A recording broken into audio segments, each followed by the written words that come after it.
வணக்கம் சார். வணக்கம். சார் இப்போ ரீசென்ட் நடந்த அந்த வாலடைலுக்கு அப்புறம் வந்து இன்னைக்கு மார்க்கெட்ட பார்க்கும்போது ஒரு ஓப்பனிங் ஒரு கிரீன் சிக்னல்லேயே வந்து ஒரு மார்க்கெட் பாசிட்டிவாவே ஓப்பன் ஆயிருக்கு அப்படின்னே சொல்லலாம். ஸோ இது உண்மையிலேயே வந்து சஸ்டெய்னபிள் ரேலியா நம்ம பார்க்க முடியுமா சார்? ஏன்னா இப்போ ரீசென்ட் டேஸ்ல குளோபல் டெவலப்மெண்ட்ஸா இருக்கட்டும், ஆயில் பிரைஸா இருக்கட்டும், அதே மாதிரி geopolitical tension, FII flows. So இப்போ இருக்கிற இந்த மாதிரியான வேல்யூவேஷனுக்கு பார்க்குறப்போ இது ஒரு சஸ்டெய்னபிள் ரேலியா நம்ம பார்க்கலாமா? இல்லை இது டெம்பரவரியான ஒரு பவுன்ஸ் மட்டும் தானா சார்? இல்லைங்க. எனக்கு தெரிஞ்சு இது ஒரு சஸ்டைனபிள் ரேலியா நம்ம பார்க்க முடியாது. என்ன காரணம்னா இதுக்கு நீங்க பாத்தீங்கன்னா இப்போ இந்த நல்ல செய்தி வந்த அன்னைக்கு 2 வெள்ளிக்கிழமை முன்னாடி நல்ல செய்தி வந்தது. இந்த மாதிரி ஃபயர் 600 நாளைக்கு ஒத்துருக்காங்க அப்படி. அன்னைக்கு மார்க்கெட் ஒரு மாதிரி நல்லா ஓடிட்டு லார்ஜ் கேப் இண்டெக்ஸ் உங்களுக்கு 2% ஏறிட்டு, ஸ்மால் கேப் மைக்ரோ கேப்லாம் 3-4% ஏறிட்டு. பட் அந்த ஒரு நாளுக்கு அப்புறமே பாத்தீங்கன்னா மார்க்கெட்டு ஒரு 0.5% பாசிட்டிவ், 0.5% நெகட்டிவ் இந்த லெவல்லயே தான் மூவ் ஆயிட்டு வருது. இதுக்கு என்ன காரணம் அப்படின்னு பாத்தீங்கன்னா 2 விஷயம் இதுல இருக்கு. மார்க்கெட்ல வந்து எஃப்ஐஐஸ் வந்து வெளிநாட்டு இன்வெஸ்டர் இருக்காங்க இல்லையா, அவங்கள பொறுத்த மட்டும் ரொம்ப நாளாவே அவங்களுக்கு இந்தியா பிடிக்கல. செப்டம்பர் 2024 அவங்க ஒரு மாதிரி இந்தியால இருந்து ஒரு மாதிரி விலகிதான் இருந்திருக்காங்க. ஸோ இது முடிஞ்ச பிறகும் அவங்க வந்து ஒரு ரொம்ப ஸ்ட்ராங்கா திரும்பி வருக்கான்னு வரல. காரணம் என்னன்னா, ஏன்னா ஆயிலோட விலை ஏறிட்டுங்கிறதுக்கு அவங்களுக்கு இன்னும் கொஞ்சம் இந்தியாவை விற்கணும்னு தோணுச்சே தவிர, ஆயிலுக்காக மட்டும் இந்தியாவை விற்கல. அவங்க வந்து இந்தியாவோட வேல்யூவேஷன், அவங்களுக்கு வந்து AI related countries Korea, Taiwan, ஜப்பான்ல எல்லாம் இருக்கிற கம்பெனியோட குரோத்தை பார்த்துட்டு அங்கதான் அவங்களுக்கு வந்து ஒரு இன்வெஸ்ட் பண்ற உணர்வு இருக்கு. அங்கதான் பணம் வந்து அதிகமா போட்டு இருக்காங்க. ஸோ இப்போ ஆயில் போயிடுறதுனால ஒரு நெகட்டிவ் நம்ம நாட்டுல இருந்து போயிடுது தவிர, ஃபாரின் இன்வெஸ்டரை பொறுத்த மட்டும் ஒரு பாசிட்டிவா வந்து வாங்குறதுக்குன்னு அவங்களுக்கு வந்து இன்னமும் தோணல. ரைட், அதுக்கு காரணம் வந்து இதேதான். இந்த ஏஐ பத்தி இன்னும் அவங்க ரொம்ப உணர்வோட இருக்காங்க. அங்க வந்து 30-40% அந்த கம்பெனிகள்லாம் வளர்றது வருஷம் வருஷம். நம்ம லார்ஜ் கேப் நீங்க 10-12% earnings growth எக்ஸ்பெக்ட் பண்றோம். ஸோ அது கம்பேர் பண்ண போனா அவங்களுக்கு நேச்சுரலா எங்க அவங்களுக்கு அதிக ரிட்டர்ன் தெரியுறதோ அங்கதான் போடுவாங்க. ரெண்டாவது, நம்ம வேல்யூவேஷனும் இப்ப ரீசனபிளா வந்திருக்குன்னு சொல்லலாம். நம்ம 5 வருஷம் ஆவரேஜோ 10 வருஷம் ஆவரேஜ் கிட்ட வந்துருது. ரீசனபிள்னு சொல்லலாம், பட் சீப்னு சொல்ல முடியாது. ஏன்னா growth ரேட் கம்பேர் பண்ணி பாக்குறாங்க. ஸோ எஃப்ஐஎஸ் நீங்க இந்த ஒரு வாரம் எடுத்தீங்கன்னா 6,000 கோடி வித்திருக்காங்க இந்தியால பாத்தீங்கன்னா. ஸோ அதனால மார்க்கெட் வந்து இந்த அளவுக்கு வந்தது டொமஸ்டிக் இன்வெஸ்டர்ஸ் வந்து ஒரு மாதிரி தாக்கு பிடிச்சு கொஞ்சம் ஏத்துறது தான் காரணம். டொமஸ்டிக் இன்வெஸ்டர்ஸ்ல பார்த்தீங்கன்னா 2 விதமான இன்வெஸ்டர்ஸ். ஒன்னு வந்து டிஐஐஸ், டொமஸ்டிக் இன்ஸ்டிடியூஷனல் இன்வெஸ்டர். அதாவது ஒரு ப்ராவிடென்ட் ஃபண்டோ, ஒரு மியூச்சுவல் ஃபண்டோ, ஒரு ஆல்டர்னேட்டிவ் இன்வெஸ்ட்மெண்ட் ஃபண்டோ, இந்த மாதிரி இன்ஸ்டிடியூஷனா வாங்குறது, இன்சூரன்ஸ் கம்பெனி, அது வந்து ஒரு பக்கம். இன்னொரு பக்கம் நான் வந்து நிதி அப்படின்னு ஒரு வார்த்தை யூஸ் பண்றேன், நான் இன்ஸ்டிடியூஷனல் டொமஸ்டிக் இன்வெஸ்டர். இதுல பாத்தீங்கன்னா ரீட்டைல் இன்வெஸ்டர்ஸ் இருப்பாங்க, ஹெச்என்ஐ இன்வெஸ்டர்ஸ் இருப்பாங்க, பிஎம்எஸ். ஏன்னா பிஎம்எஸ்ல வந்து கூட ஃபண்ட் மேனேஜர் டிசைட் பண்ணாலும் இண்டிவிஜுவல் பேர்ல தான் அந்த மார்க்கெட்ல வந்து கணக்கு வரும். ஃபேமிலி ஆஃபீஸர்ஸ் இவங்கெல்லாம் சேர்ந்து ஒரு நிதின்னு சொல்லலாம், நான் இன்ஸ்டிடியூஷனல். ஸோ இந்த பாத்தீங்கன்னா இப்போ டிஐஐஸ் வந்து இதே ஒரு 6 நாள்ல எஃப்ஐஎஸ் 6,000 கோடி வித்த பட்சத்துல 21,000 22,000 கோடி வாங்கியிருக்காங்க. ஸோ ரொம்ப ஸ்ட்ராங்கா அவங்க பலத்தை போட்டிருக்காங்க. அந்த பலத்தை போட்டுட்டு இன்னைக்கு என்ன நிலைமைன்னா ஒரு வாரம் ரிட்டர்ன் நிஃப்டி வந்து பிளாட் தான். புரிஞ்சுக்கிறீங்களா? ஸோ ஏன்னா அந்த எஃப்ஐஎஸ் விற்கிறதுனாலையும் இந்த டிஐஎஸ் 3 மடங்கு அதை வாங்கினா கூட மார்க்கெட் வந்து ஓரளவுக்கு மேல ஏறல. ஒரு நிஃப்டி எல்லாம் பிளாட்டா தான் இருக்கு. ரெண்டாவது, நான் இன்ஸ்டிடியூஷனல் டொமஸ்டிக் இன்வெஸ்டர் சொன்னீங்களா, அது ரீட்டைல். அவங்க எல்லாம் என்னன்னா அடுத்துனா அந்த முதல் வெள்ளிக்கிழமை எப்போ நல்ல செய்தி வந்ததோ அன்னைக்கு அவங்களும் போட்டு கூடமே வாங்கினாங்க. பட் அதுக்கு பிறகு பாத்தீங்கன்னா அவங்களும் ஒரு மாதிரி ப்ராஃபிட் புக் பண்ண ஆரம்பிச்சிருக்காங்க. இது எப்படி தெரியும்னா, நீங்க அந்த மைக்ரோ கேப் ஸ்மால் கேப் இண்டெக்ஸ்ல வந்து ஒரு கரெக்ஷன் வந்தாலே அது வந்து ஸ்மாலர் பிளேயர்ஸோட பார்ட்டிசிபேஷனால அப்படின்னு ஒரு ஊகிக்கலாம். ரெண்டாவது, இந்த அட்வான்ஸ் டிக்ளைன் ரேஷியோ அப்படின்னு ட்ராக் பண்ணாலே உங்களுக்கு தெரியும். எப்போ வந்து உங்களுக்கு டிக்ளைன்ஸ் ரொம்ப அதிகமா இருந்து இது அட்வான்சஸ் கம்மியா இருக்கும், கிளியரா இவங்க விற்கிறாங்கன்னு தெரியாது. ஏன்னா நம்பர் ஆஃப் ஸ்டாக்ஸ் 3000 ஸ்டாக் மேல பார்ட்டிசிபேட் பண்றது இந்த பாடியும் தான். மியூச்சுவல் ஃபண்ட் எல்லாம் ஒரு 500 ஸ்டாக் மேல போக மாட்டாங்க. எஃப்ஐஎஸ் எல்லாம் ஒரு 150 ஸ்டாக் மேல அதிகமா வாங்க மாட்டாங்க. ஸோ இந்த நான் இன்ஸ்டிடியூஷனல் பிளேயர்ஸ் இருக்காங்க, அவங்க வந்து என்னன்னா மார்ச்ல கரெக்ஷன் ஆச்சு வார்னால, அதனால நிறைய அவங்க போர்ட்ஃபோலியோ கரெக்ஷன் ஆச்சு. அதுக்கப்புறம் ஏப்ரல்ல இருந்து பாத்தீங்கன்னா நிறைய கரெக்ஷன் ஆச்சு, வாங்க ஆரம்பிச்சாங்க. இப்போ இந்த நல்ல செய்தி வந்தோடனே திரும்பி விற்கிறாங்க. ஸோ அந்த இதுதான் ஒரு நாளைக்கு நேற்றுக்கு கொஞ்சம் வாங்கினாங்க. ஏன்னா நேற்றுக்கு அட்வான்சஸ் வந்து டிக்ளைனோட அதிகமா இருந்து மார்க்கெட் பாசிட்டிவா இருக்கு. இன்னைக்கும் இப்போ சதிக்கு பாத்தீங்கன்னா அட்வான்சஸ் கொஞ்சம் டிக்ளைனோட அதிகமா இருக்கிறதால மார்க்கெட் கொஞ்சம் பாசிட்டிவா இருக்கு. ஸோ எதுக்கு சொல்ல வரேன்னா மார்க்கெட் இந்த மாதிரி தான் சுத்தின்னு இருக்கும். ஏன்னா டிஐஎஸும் நான் 20,000 கோடி வாங்கிக்கான்னு சொன்ன தவிர அவங்களும் நிறைய செக்டர் ரொட்டேஷன் பண்றாங்க. அதாவது ஒரு செக்டரை வித்துட்டு இன்னொரு செக்டரை வாங்குறாங்க. ஸோ அப்படி இருக்கும்போது மார்க்கெட் வந்து இப்போ ஒரு பாசிட்டிவ் டர்ன் வரணும்னா அதுக்கு எஃப்ஐஐஸ் வந்து திரும்ப வரணும்.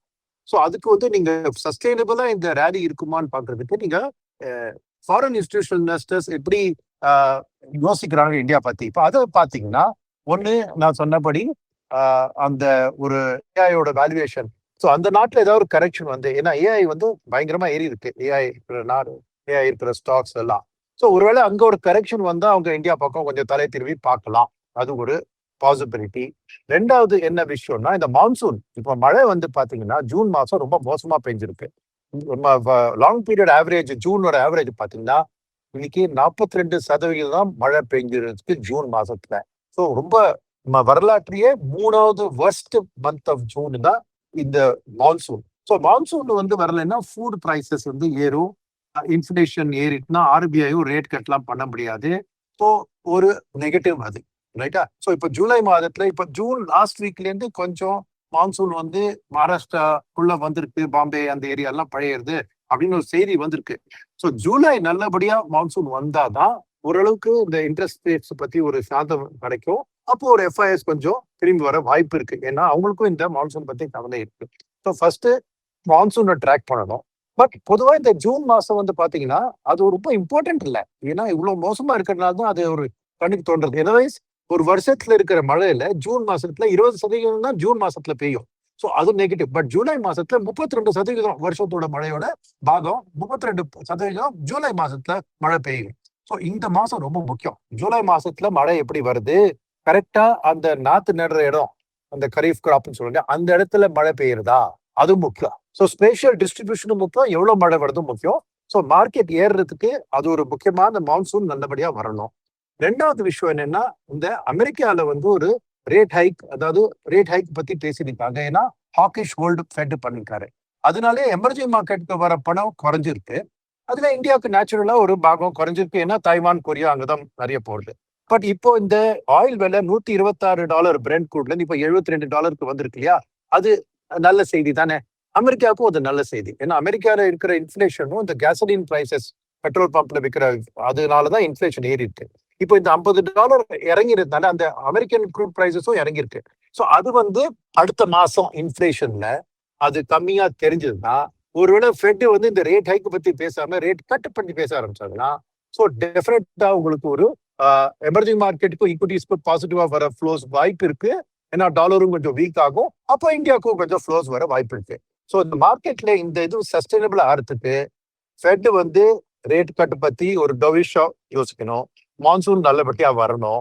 அண்ட் ஏஐ ரிலேட்டட் கண்ட்ரீஸ்ல கொஞ்சம் வேல்யூஷன் ரொம்ப அதிகமாயிடுச்சு, ரொம்ப ஓவரா வந்துடுதுன்னு அங்க ஒரு ப்ராஃபிட் புக்கிங் பண்ணணும். இது 3 கூடி சேர்ந்து வந்தாதான் அந்த எஃப்ஐஎஸ் வந்து திரும்பி வருவாங்க. அப்பதான் இந்த மார்க்கெட் வந்து ஒரு புது சஸ்டைனபிள் ஹை லெவல்ஸ்ல போகலாம். பட் அதுக்காக நான் சொல்றது நெகட்டிவ்னு நினைச்சுக்குவானா, அதாவது மார்க்கெட் விழறதுக்கும் வாய்ப்பு இல்லை. ஏன்னா டிஐஎஸ் நான் சொன்னபடி அவங்களோட 3 மடங்கு வாங்கியிருக்காங்க. டிஐஎஸ் கையில பணம் இருக்கு. ரீட்டைலர்ஸும் இப்போ ப்ராஃபிட் புக் பண்ணியிருக்காங்க ஒரு வாரத்துல. பட் நேத்திக்கும் வாங்கியிருக்காங்க, இன்னைக்கும் வாங்கியிருக்காங்க. ஸோ இவங்க வாங்கி மார்க்கெட்டை சப்போர்ட் பண்ணலாம். ஸோ எனக்கு தெரிஞ்ச மார்க்கெட் வந்து ஒரு கொஞ்சம் மேல கொஞ்சம் கீழே ஒரு 0.5% 1% மேல ஏறவும் ஏறாது, இறங்கவும் இறங்காது. அந்த ஒரு ஜோன்ல தான் மார்க்கெட்டு சமீபத்துக்கு இருக்கும். இந்த 3 ஃபிகரை நம்ம ட்ராக் பண்ணணும்.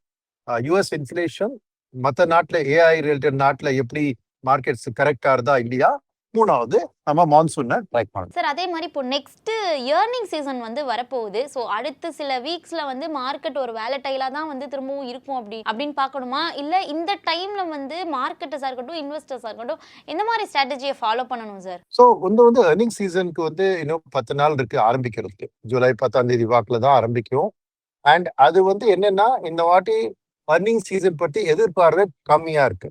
என்ன காரணம்னா நிறைய இண்டஸ்ட்ரீஸ்ல பெயிண்ட், கெமிக்கல்ஸ், ஏர்லைன்ஸ், ஏவியேஷன் இவங்கெல்லாம் வந்து நிறைய இந்த இம்போர்ட்டட் ஆயிலை யூஸ் பண்ணி அந்த டெரிவேட்டிவ்ஸ் யூஸ் பண்ணி தான் அவங்க பொருளை தயாரிக்கிறாங்க. டயர் இண்டஸ்ட்ரி, ஸோ போன குவார்டர்ல ஏர்னிங் சீசன் நல்லா இருந்தது. ஏன்னா அவங்க ஜனவரி பிப்ரவரியிலேயே வாங்கிட்டாங்க அந்த ரா மெட்டீரியலை. அதனால மலிவான விலையில வாங்கிட்டதுனால போன குவார்டர்ல அந்த வாரோட எஃபெக்டே தெரியல.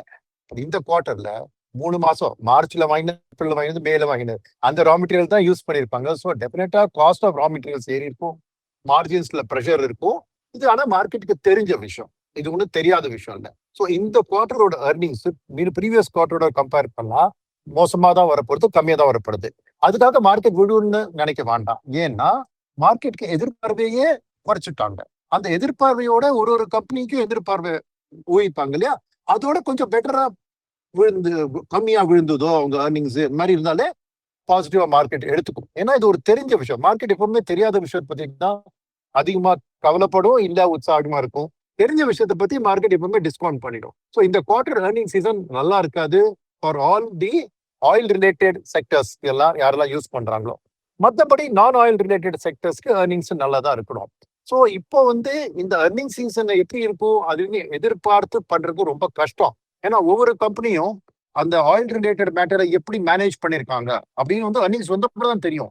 ஸோ அதுக்கு முன்னாடியே உட்காந்து இப்போ ஏதாவது பண்ணணும்னு யோசிக்க கூடாது. ஸோ எனக்கு தெரிஞ்சு இப்போ ஒரு செக்டர் பேஸ்ட் இன்வெஸ்ட்மெண்ட் பண்றது தவறு. ஏன்னா எந்த செக்டர் நல்லா பண்ண போறது, அந்த எந்த கம்பெனி நல்லா பண்ண போறதுன்னு சொல்றது கஷ்டம். ஸோ இன்வெஸ்ட்மெண்ட்டை பொறுத்த மட்டும் எனக்கு தெரிஞ்சு ஒரு ஸ்டாகர்டா டைவர்சிஃபைடா எல்லா செக்டர்லயுமே கொஞ்சம் கொஞ்சம் அலோகேஷன் வச்சுட்டு ஸ்டாகர்டா பண்ணணும். ஏன்னா லம்சமா போட்டீங்கன்னா எக்கச்சக்கமா போய் மாட்டீங்க. ஏன்னா அந்த செக்டர் நீங்க எதிர்பார்ப்பீங்க இதாகும். ஸோ லம்சமா போட வேண்டாம், கொஞ்சம் கொஞ்சம் தொகையா ஸ்ப்ரெட் அவுட் பண்ணி போடுங்க. இப்போலேருந்து உங்களுக்கு ஆகஸ்ட் எண்டு வரைக்கும். ஏன்னா ஜூலை 10ஆம் தேதியிலேருந்து ஆகஸ்ட் எண்டு 45 நாள் 50 நாள்ல உங்களுக்கு ஏர்னிங் சீசன் ஃபுல்லா பிளே அவுட் ஆகும். ஸோ ஆகஸ்ட் எண்டில் தான் உங்களுக்கு ஒரு கிளாரிட்டி கிடைக்கும் இந்த செக்டரோட. ஏன்னா இந்த ஏர்னிங் சீசன்ல ஒரு விஷயம் important, actual earnings of the season அவ்வளவு இம்பார்ட்டன்ட் இல்லை. ஏன்னா சொன்ன மாதிரி நல்லா இருக்காது மார்க்கெட்டே எதிர்பார்க்கிறது. என்ன சொல்றாங்க ஃபியூச்சர் பத்தி, ஏன்னா இப்போ வார் தான் முடிஞ்சுடுச்சு. ஸோ வார் முடிஞ்சு எந்த செக்டர் நல்லா பவுன்ஸ் பேக் பண்ண போறது, கைடன்ஸ் என்ன கொடுக்குறாங்க, அதை பேஸ் பண்ணி தான் ஃபண்ட் மேனேஜர்ஸ் எல்லாம் கால் எடுப்பாங்க. ஸோ ரீட்டைல் இன்வெஸ்டர்ஸும் அந்த மாதிரி அந்த ஃபண்ட் மேனேஜர்ஸோட டெசிஷனை ஃபாலோ பண்ணிட்டு அப்புறம் எடுத்தா பெட்டர். ஸோ இப்போ சேர்த்துக்கு நான் சொன்னபடி ஒரு டைவர்சிஃபைடு ஒரு ஸ்டாகர்டு வழியா இன்வெஸ்ட் பண்றது தான் பெட்டர். ஏன்னா ஏர்னிங் சீசனை பத்தி உட்காந்துட்டு இங்க இந்த செக்டர் நல்லா பண்ணும், இது ஆயில் ரிலேட்டட் செக்டர், இதுல ரொம்ப ஏர்னிங்ஸ் மோசமா இருக்கலாம், பட் கைடன்ஸ் எப்படி சொல்றான்னு நமக்கு தெரியாது. அது அந்த கான்ஃபரன்ஸ் கால் மாதிரி வைப்பாங்க இல்லையா, ஏர்னிங்ஸ் முடிச்சுட்டு அதுலதான் ஒரு தெரிஞ்சு அப்புறம் தான் அந்த ஃபண்ட் மேனேஜர்லாம் அதை அனலைஸ் பண்ணி ஒரு டெசிஷன் எடுப்பாங்க. Thank you sir. நன்றி. மேலும் ஈடி தமிழ் சேனல்ல வரப்போகும் பிசினஸ் மற்றும் அது ரிலேட்டடான வீடியோவை பார்க்க உடனே கீழே இருக்க சப்ஸ்கிரைப் பட்டனை கிளிக் பண்ணுங்க.